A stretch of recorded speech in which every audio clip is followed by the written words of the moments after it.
చెత్త పన్ను మీద వేసిన ట్యాక్స్ రద్దు చేశాం.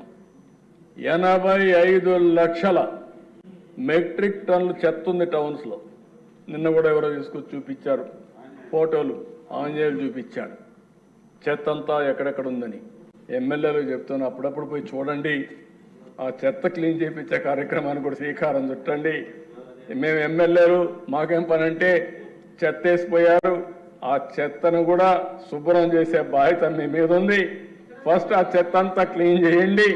చేసి అదేమ్మా ఎక్కడ వేయాలని నారాయణ గారు చూపిస్తారు ప్లేసు, ఆ చూపించినాక అక్కడ వేయండి, మీరు దానికి దోహదం చేయండి. అదే మరికి ఇంకొక పక్కన ఈ జనవరి లోపల, సంక్రాంతి లోపల ఎక్కడ గుంతలన్నీ పూడ్చే బాధ్యత, వాళ్ళు గుంతలు తొగిపోతే ఆ గుంతలన్నీ పూడ్చే బాధ్యత మేము తీసుకున్నాం ఈరోజు.